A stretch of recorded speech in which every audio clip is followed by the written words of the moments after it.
La Iglesia Bautista Proclamat les da la bienvenida a este tiempo especialísimo, tiempo de bendición. Y es un tiempo en que todos los cristianos de todo el mundo, naturalmente dependiendo del hemisferio, estamos reunidos en el nombre del Señor, consagrando este día especial. Y para nosotros es un gozo que ustedes estén unidos a este tiempo, repito, especialísimo. Damos la bienvenida, todos son bienvenidos, bienvenidas a esta transmisión que es en el nombre de Dios. Qué bueno que nos acompañan, qué bueno que están con nosotros en este tiempo. Y solemos en este momento siempre elevar una oración al Altísimo, clamar a Dios, buscar a Dios de corazón. Acompáñenme en esta oración que clamamos al Señor. La palabra de Dios sea exaltada en este momento y su presencia en medio nuestro. Oremos. Buen Dios, eterno Padre Celestial, gracias te damos. Gracias por la vida. Gracias por la salvación eterna. Gracias, Señor, por tus cuidados. Gracias por sustentarnos con tu diestra de justicia, por llevarnos de triunfo en triunfo y de gloria en gloria. Gracias, Señor, una vez más por tu salvación eterna.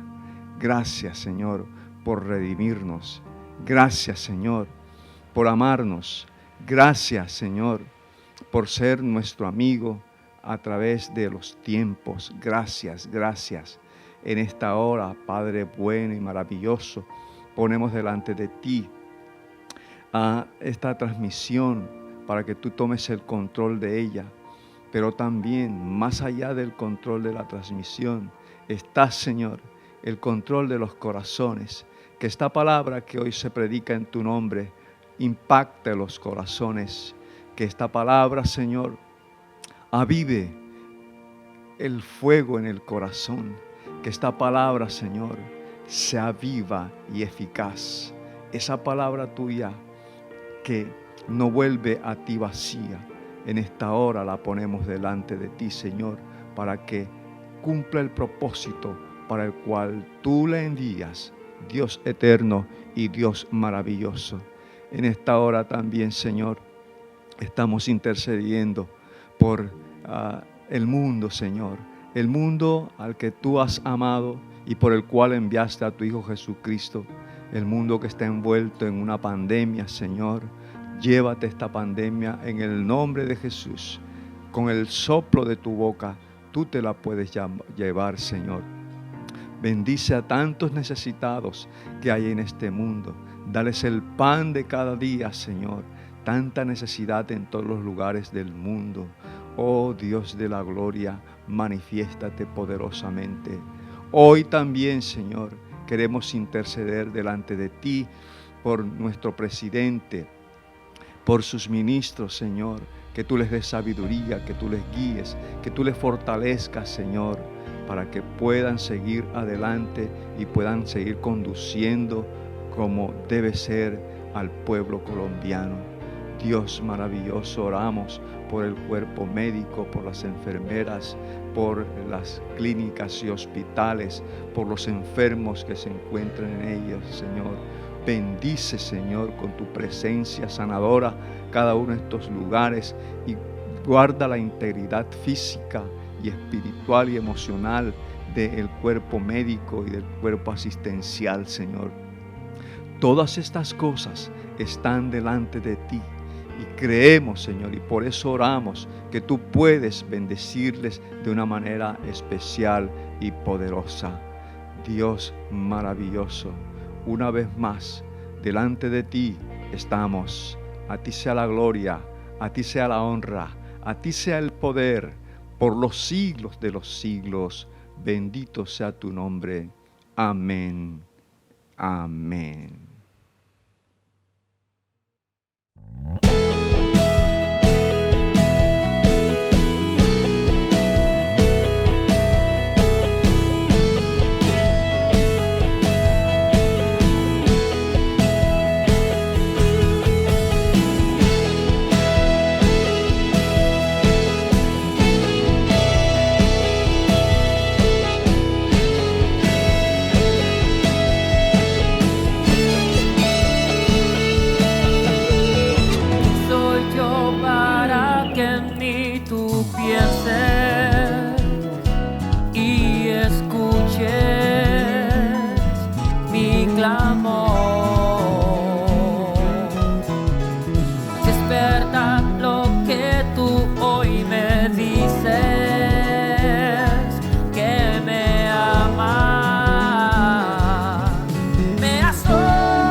Cristo es mi Señor.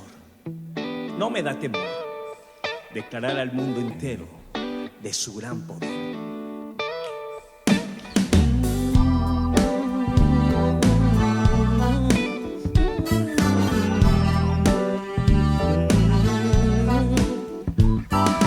Cristo es mi Señor, no me da temor declarar al mundo entero de su gran poder. En mi vida permitir que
Me has enseñado a ver la vida en libertad, me has dado una nueva identidad, pues todo tú lo has cambiado, todo tú lo has cambiado.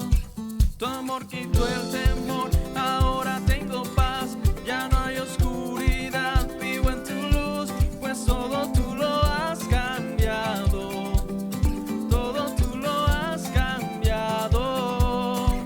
Me diste vida, cambiaste el llanto en alegría, me diste luz a mi vida, todo lo has cambiado.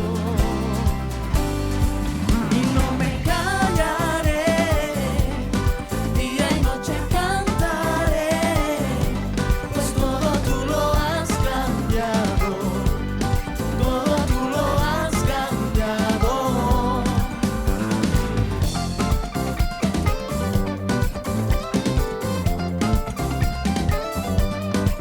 Me has enseñado a ver la vida en libertad, me has dado una nueva identidad, pues Todo tú lo has cambiado, todo tú lo has cambiado. tu amor quitó el temor, ahora tengo paz, ya no hay oscuridad, vivo en tu luz, pues Todo tú lo has cambiado, todo tú lo has cambiado. Me diste vida, cambiaste el llanto en alegría, me diste luz a mi día, todo has cambiado.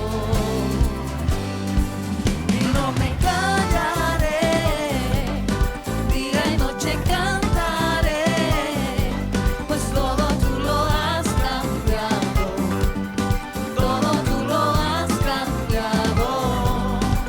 Y no me callaré, día y noche cantaré, pues todo tú lo has cambiado, todo tú lo has cambiado.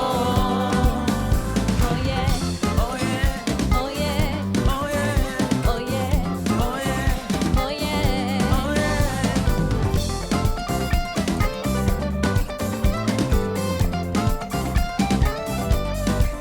Me diste vida, cambiaste el llanto en alegría, le diste luz a mi día, todo lo has cambiado.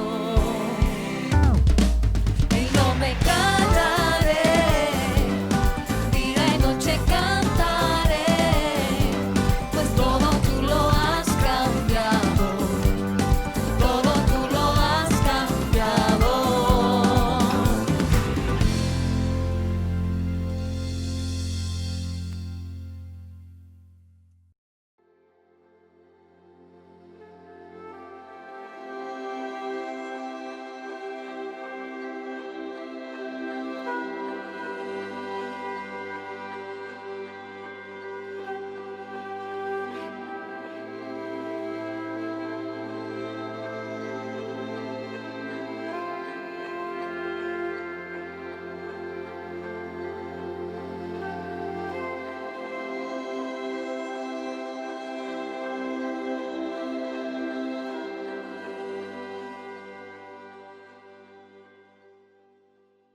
Hemos venido predicando acerca del Padre Nuestro y a la semana pasada estábamos hablando acerca del texto Danos hoy el pan de cada día. Y veíamos unas verdades muy importantes y muy hermosas con este texto. Hoy vamos a predicar acerca de perdonados para perdonar, basados en Mateo capítulo 6, verso 12, que dice: y perdónanos nuestras deudas, como también nosotros perdonamos a nuestros deudores. Algunos opinan que de todas las peticiones que Jesús autorizó en el Padre Nuestro, esta es la petición que Él escoge para destacarla. O sea, de alguna manera es una petición relevante. La súplica que ahora nos ocupa pone al descubierto nuestra miseria moral en realidad. Esa miseria que nosotros nos empeñamos en ocultar muchas veces, en otras de disminuir e incluso de justificar. Nos cuesta mucho en realidad pedir perdón, decir perdóname.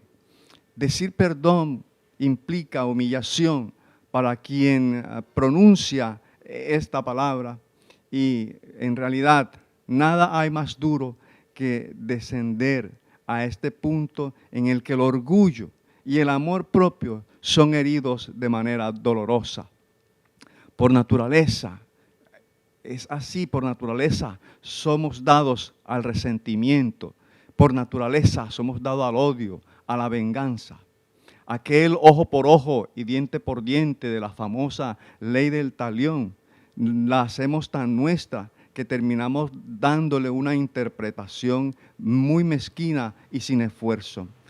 ¿Por qué? Porque buscamos la defensa de nuestros derechos, y en esa búsqueda de la defensa de nuestros derechos echamos a un lado la generosidad. Sin duda, esta quinta petición del Padre Nuestro declara en cierta manera un juicio condenatorio contra nuestros impulsos y formas de comportamiento naturales, porque naturalmente somos así. Es por eso que encontramos dificultad para enfrentarnos seriamente con esta petición y para apropiarnos de ella con honestidad. Un predicador decía en alguna ocasión: solo una persona comprometida con Cristo se atreve a orar de esta manera y perdona nuestras deudas como también nosotros perdonamos a nuestros deudores. ¿Por qué? Porque estas palabras son palabras aterradoras en el cristianismo, porque esta parte de la oración nos despierta en realidad espiritualmente y nos hace pensar en lo que estamos diciendo. Y surge la pregunta: ¿tenemos un espíritu no perdonador? Si las cosas no son justas con otras personas, ¿cómo pueden ser justas con un Dios santo? Jesús enseñó a sus discípulos a orar: perdónanos nuestras deudas, como también nosotros perdonamos a nuestros deudores, ¿verdad? ¿Y qué significa esto y cuál es el alcance de esta petición? Perdónanos nuestras deudas. La encontramos también en Lucas capítulo 11, verso 4, pero de otra manera, un poco distinta. Dice: perdónanos nuestros pecados. Los dos términos, pecados y deudas, son equivalentes, son sinónimos en este contexto. La razón por la cual es usada la palabra deudas por Mateo se debe sin duda a que Mateo se expresa de acuerdo con términos arameos, que era la lengua de Jesús, y en la cual se usaba la palabra Hoba, H-O-B-A, que propiamente significa deuda monetaria, deuda económica. Entonces, este concepto religioso de Hoba estaba en consonancia, estaba de acuerdo con la doctrina del pecado de los judíos, según la cual toda transgresión de la ley es contraer una deuda ante Dios, la cual debe ser cancelada de dos maneras dentro de la perspectiva judía: mediante el aumento de obras meritorias, de obras que las personas hacían buscando méritos propios, o mediante la expiación.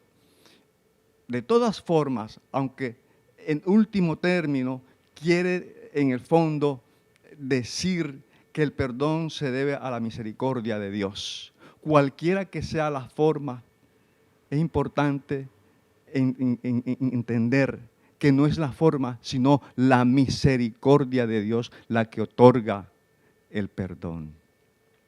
En esta primera parte de la petición, perdónanos nuestras deudas, podemos considerar en primer lugar que si bien somos personas salvas por Jesús, aún tenemos acciones pecaminosas en nuestras vidas. Esta es una gran verdad que debemos nosotros digerir.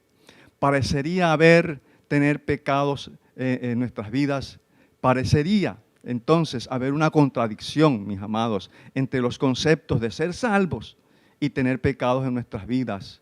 Y mucho más cuando el apóstol Juan, en su primera epístola, capítulo 3, verso 9, nos dice que ninguno que es nacido de Dios practica el pecado, porque la simiente de Dios permanece en él y no puede pecar porque es nacido de Dios. Aparentemente el texto está diciendo que es imposible que peque el que es nacido de Dios. Sin embargo, Juan ya había dicho, si decimos que no hay pecado en nosotros, nos engañamos a nosotros mismos y en nosotros no está la verdad. Primera de Juan 1:8. También había dicho, si decimos que no hemos hecho nunca nada malo, le dejamos a Él por mentiroso. Igualmente nos exhorta a confesar nuestros pecados en Primera de Juan 1:9. Si confesares vuestros pecados, Él es fiel y justo para perdonar vuestros pecados y librarnos de toda maldad. Luego el mismo Juan pasa a decir que si pecamos, tenemos un abogado con el Padre en la persona de Jesucristo. Entonces, ¿cómo podemos explicar esta aparente contradicción? Dice el hermano Matthew Henry en su gran comentario, abro comillas, por supuesto, Juan no quiere en modo alguno decir que el creyente no puede caer en pecado, porque iría contra lo que ya había afirmado en capítulos anteriores, sino que el cristiano no puede vivir en pecado y al mismo tiempo vivir la vida en Cristo. Quiero reiterar esto, quiero repetir esto, lo que dice nuestro hermano Matthew Henry.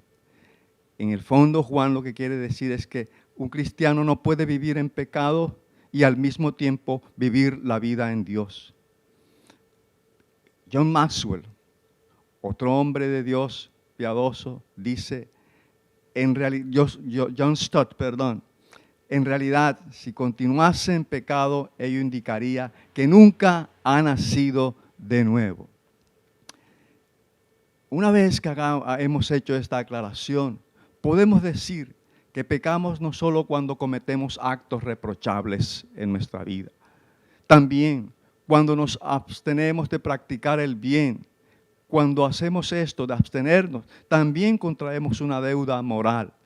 Tan grave son nuestros pecados de omisión como los pecados de comisión. Y en Mateo capítulo 25, versículos 41 en adelante, Jesús condena a aquellos que por omisión no hicieron lo que debían hacer en favor de los necesitados. En el versículo 42 de Mateo 25 dice, porque tuve hambre y no me disteis de comer, tuve sed y no me disteis de beber. En una situación parecida podemos caer cualquiera de nosotros debido a nuestra tendencia a ser indiferentes a los problemas, necesidades y sufrimientos de nuestros semejantes. Sí, a todos nos puede ocurrir. Y una radiografía del corazón humano la podemos encontrar en Mateo capítulo 15, verso 19, donde dice, porque del corazón salen los pensamientos, los homicidios, los adulterios, las fornicaciones, los hurtos, los falsos testimonios, las blasfemias. Ahora, que todo esto salga o no salga al exterior, a la luz, depende en gran medida de las circunstancias. Pero hay un hecho curioso, por ejemplo, que nos puede ilustrar este aspecto de lo que hay en el interior. Las guerras, por ejemplo, han demostrado que incluso hombres que en circunstancias normales habrían sido modelos de bondad, se insensibilizan, pueden llegar a las formas más despreciables de crueldad. En determinadas situaciones, el más puro cae en la lascivia, el más probo en la inmoralidad, el fiel en la deslealtad. Entonces, es muy válida la advertencia que hace Pablo en 1 Corintios capítulo 10, verso 12. Así que el que piense estar firme, mire que no caiga. Cuando somos sinceros, honestos, entonces llegamos a confesar que mucho de lo que vemos y condenamos en el comportamiento de otros se encuentra en estado latente en nuestro interior. Eso ocurre con mucha frecuencia y con mucha frecuencia lo que hacemos es proyectar nuestros pensamientos y nuestras conductas en las conductas de otras personas. Hay una historia que ilustra esta realidad. Se cuenta de un niño muy despierto y perspicaz que vio venir un perro muy grande que venía hacia él con ladridos muy fuertes. Por fortuna el amo del perro lo detuvo a tiempo y el animal pareció calmarse. No tengas miedo, dijo el hombre al muchacho. ¿Ves? Ya ha dejado de ladrar. A lo que el muchacho contestó, sí, pero aún le quedan ladridos dentro. Solo el Dios omnipotente sabe cuántos ladridos quedan aún en nuestro interior. Mis amados, otra verdad que podemos considerar o desprender de esta primera parte de la petición es que nunca podremos pagar la deuda por nuestros propios medios. Esta es otra gran verdad. ¿Y cómo podemos resolver entonces este problema si nunca podremos pagar la deuda con Dios por nuestros propios medios? Pues Jesús nos dice que cuando oremos por perdón, vayamos solo a Dios porque solo Él puede perdonar nuestras deudas. Es a Él a quien hemos ofendido. Nuestras deudas o nuestra deuda es con el Dios soberano y es de Él que entonces buscamos el perdón. Sin embargo, hay personas que se van por las ramas, que se van buscando el atajo. Y algunas de esas personas, hijos dignos de Adán y Eva, han recurrido entonces a las excusas, como aparece en Génesis capítulo 3, verso 12. Dice, y el hombre respondió, la mujer que me diste por compañera me dio del árbol y yo comí. Sí, algunos tratan siempre de excusar su falta de perdón. Apelan a lo que apeló aquel primero hombre cuando se excusó delante de Dios.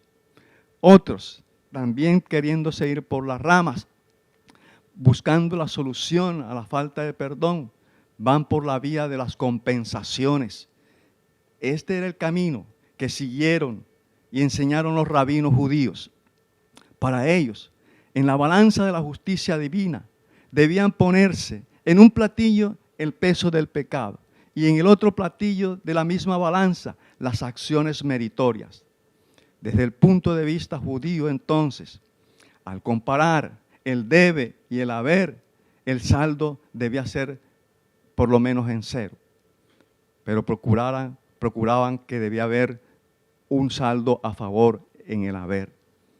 Pero quiero decirles, mis amados, ningún mérito humano puede cancelar las deudas contraídas a causa del pecado. ¿Por qué? Porque ante los ojos de Dios, Isaías 64:6 dice, todas nuestras mejores obras son como trapos de inmundicia. Pero hay un tercer grupo de personas que busca redimir su deuda con el Señor a través de los sufrimientos, a través de ponerse penitencias derivadas del ascetismo. Y estas personas quieren compensar el mal que brota de nuestra pecaminosidad de esta manera. Se cuenta la historia que Serafín, ermitaño ruso, pasó 1000 días y 1000 noches sobre una roca clamando, Señor, ten misericordia de mí, pecador. Esta actitud de Serafín es meritoria en el sentido de que era consciente de la gravedad del pecado. Pero ningún acto de penitencia, por largo y duro que sea, puede hacernos acreedores de la misericordia divina. Entonces, mis hermanos, hay una sola solución, el perdón gratuito de Dios, otorgado por su gracia. Según la enseñanza bíblica, la cancelación de la deuda se produce mediante la obra expiatoria de Cristo. Es cierto que somos perdonados y justificados gratuitamente, pero solo mediante la identificación que es en redención que es en Cristo Jesús, según enseña Romanos 3:24.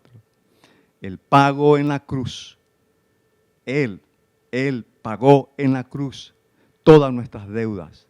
De este modo, queda garantizada la respuesta positiva de Dios a nuestra súplica, perdónanos. Es en la sangre de Jesús donde somos todos redimidos. Pero La segunda parte de esta petición es muy importante también. Perdónanos como nosotros perdonamos a nuestros deudores. Qué interesante también esta segunda parte de esta petición. Todos tenemos deudas. Como decía Agustín de Hipona, cada cual es deudor de Dios y cada cual tiene también un deudor. Y Lutero añadía a ese pensamiento de Agustín, y si no lo tiene es porque está ciego y no examina con debida atención su corazón. Qué peligroso es hacer esta petición si no hemos perdonado de corazón a otras personas sus ofensas hacia nosotros.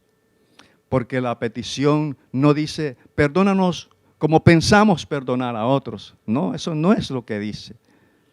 La petición dice, como también perdonamos a otros. Entonces se presupone que al decir perdónanos, ya hemos perdonado a otros.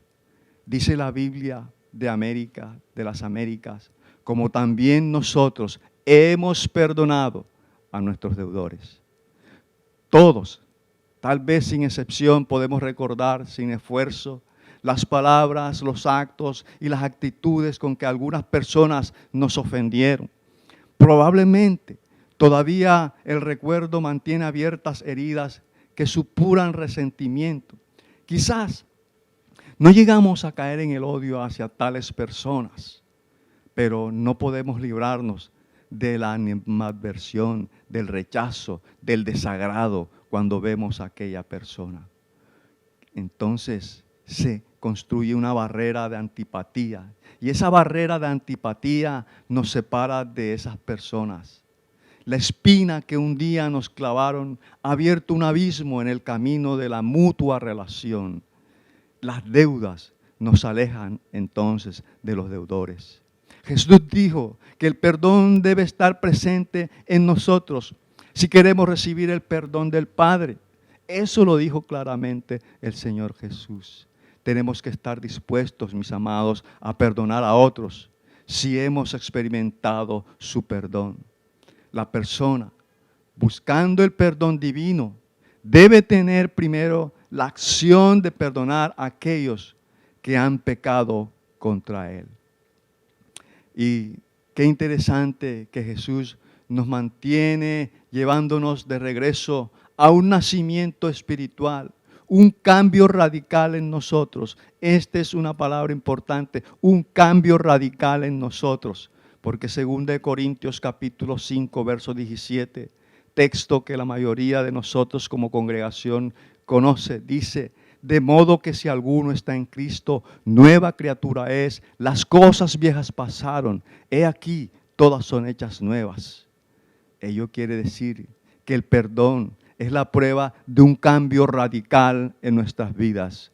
Cuando hemos nacido de nuevo, el perdón es parte fundamental de ese cambio de vida en nosotros.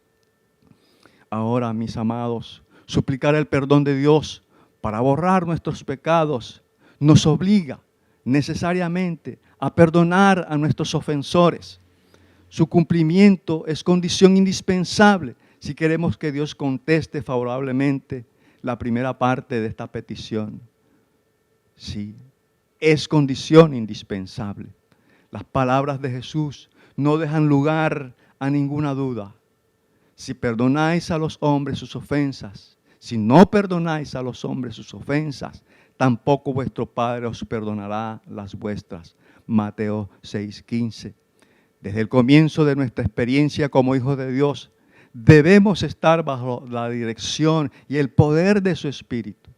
De ese modo se produce una afinidad, una identificación entre el Padre e hijos que somos nosotros. De modo que lo que el Padre hace, eso también dentro de sus humanas limitaciones, el Hijo lo debe hacer. Entonces, cabe la pregunta, ¿Dios perdona? Preguntémonos, ¿Dios perdona? Como la respuesta es claro que Dios perdona, entonces por afinidad y por correspondencia con lo que ha hecho nuestro Padre Celestial, nosotros también perdonamos. Esta es la única expresión válida del significado del texto. Que vivamos o no de acuerdo con él, mostrará la calidad de nuestro cristianismo. Mis amados, el perdón equivale a enterrar la ofensa, a no permitir que su recuerdo avive la animadversión, el rechazo. Equivale también a mantener la relación restaurada con el ofensor, como si éste nunca nos hubiera agraviado. Esto es muy desafiante en realidad, y ese es el cristianismo. El cristianismo siempre es desafiante. Es lo que Dios mismo hace cuando declara: nunca más me acordaré de tus pecados. Solo la práctica de un perdón auténtico, pleno, nos permite pedir con confianza: perdónanos nuestras deudas. Pero mis amados, la cuestión del perdón es aún más amplia, más compleja. Y surge un interrogante: ¿qué hacer, por ejemplo, en el caso que el ofensor o agresor persista en su actitud hiriente, como en efecto ocurre en la realidad? Aquí tenemos que ubicarnos en el plano de nuestra reconciliación con Dios. Esto es muy importante. Aquí tenemos que ver el plano en el cual nosotros nos reconciliamos con Dios.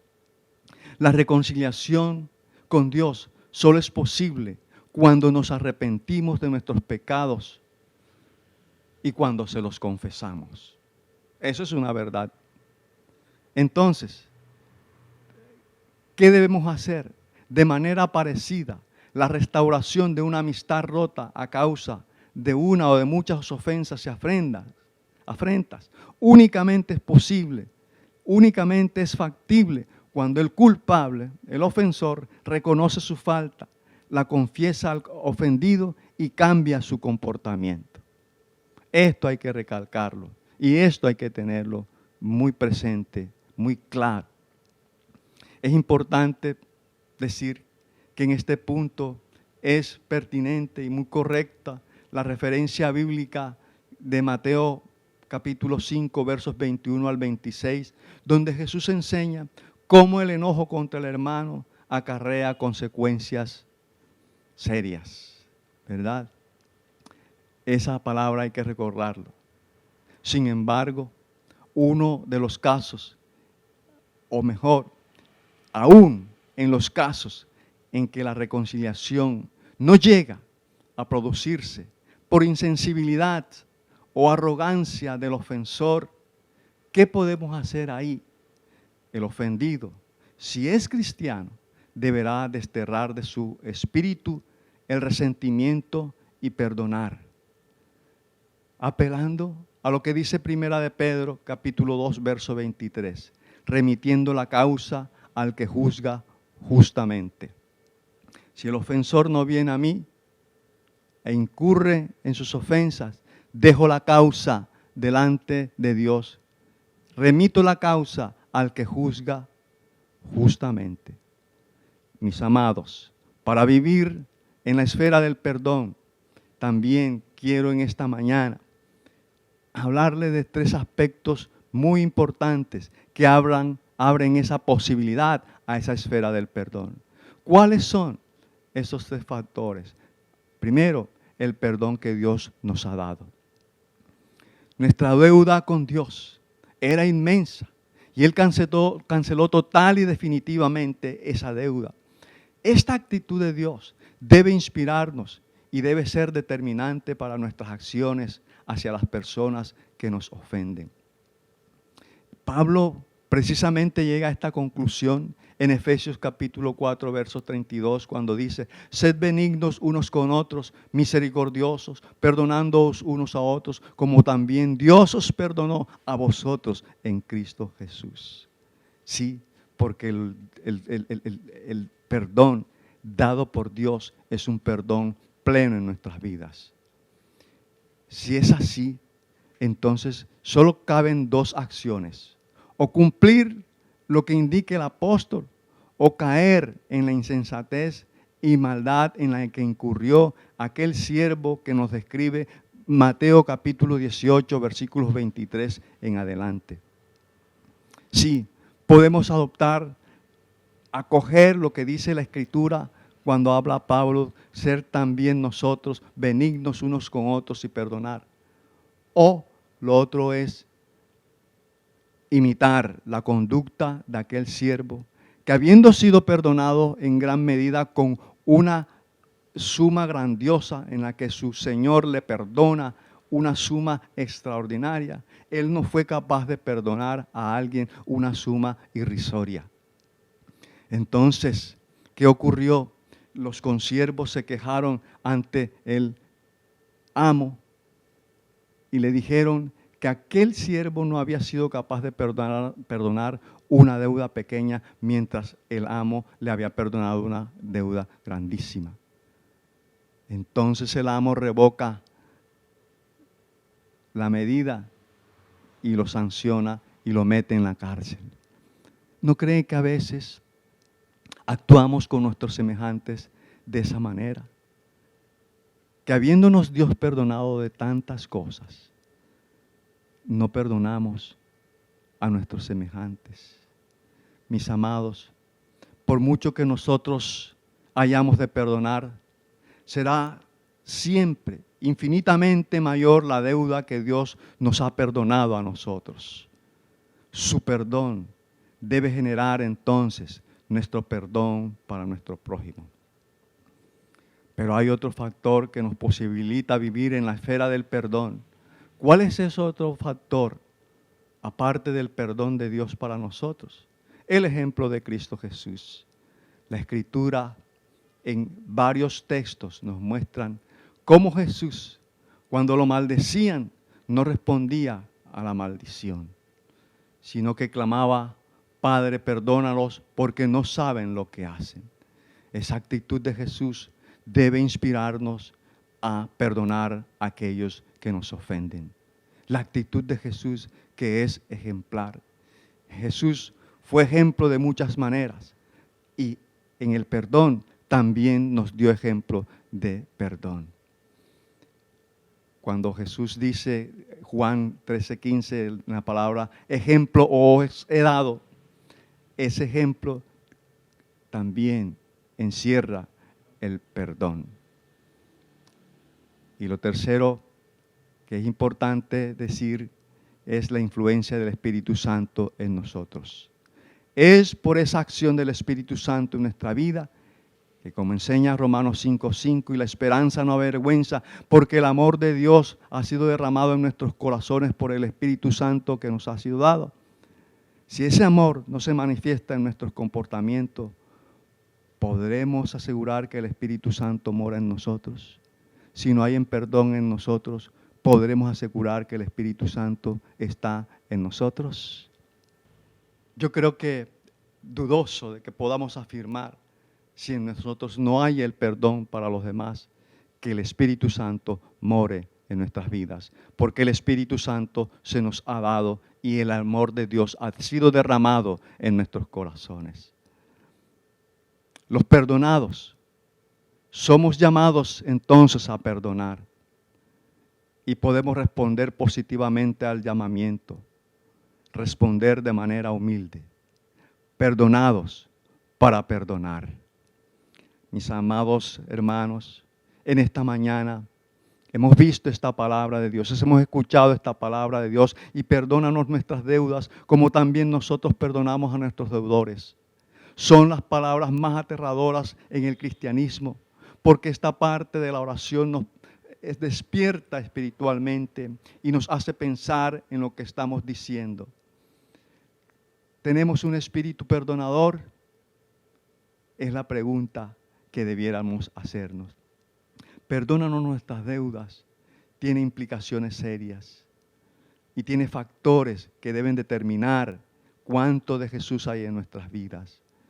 Y debemos entender que si bien somos personas salvas por Jesús, aún tenemos acciones pecaminosas en nuestras vidas.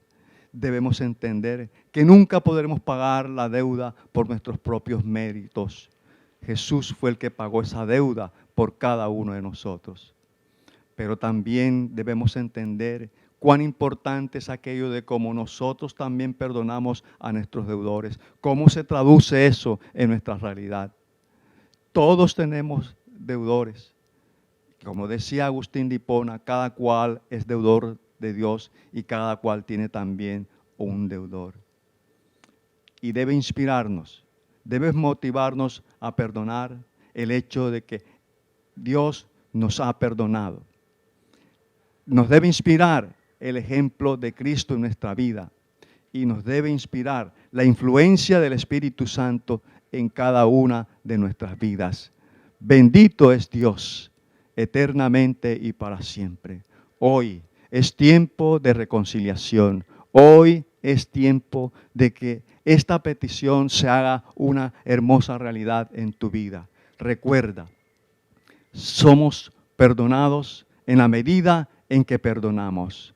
Somos perdonados en la medida en que perdonamos. Es una condición importante. Reconcíliate con tu prójimo para que entonces puedas ser perdonados. ¿Qué vas a hacer con esta palabra en el día de hoy? ¿Qué vas a hacer con esta palabra esta semana? Esta semana es semana de reconciliación con Dios y de reconciliación con el prójimo. Dios nos bendiga a todos.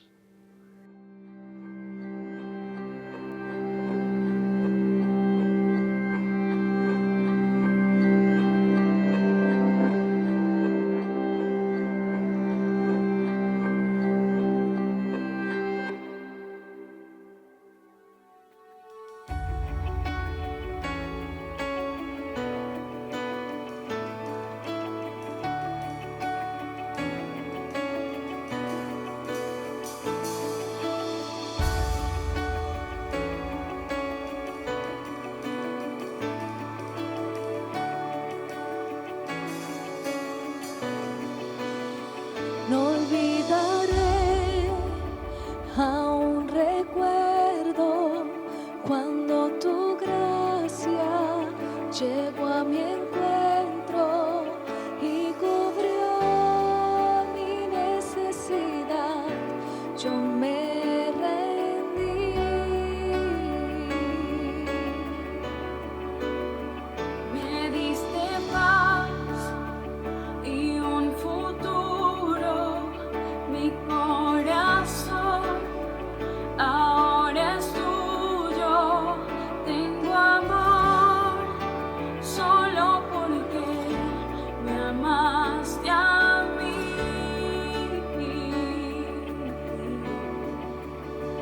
Y te amo, Cristo, te amo.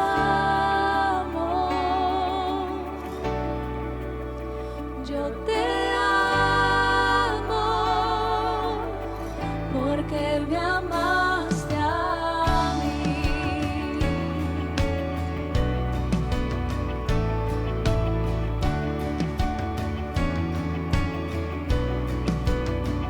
Tu sacrificio aún me conmueve.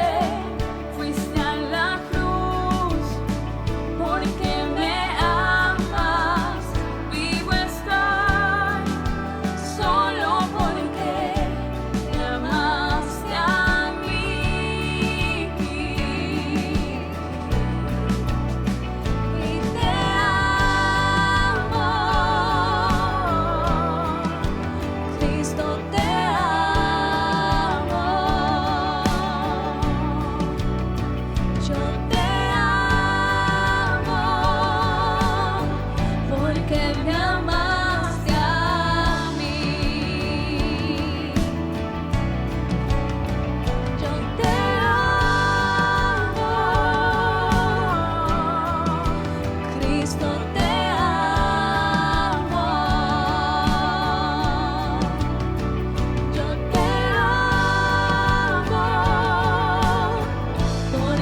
Yo te amo porque me amas.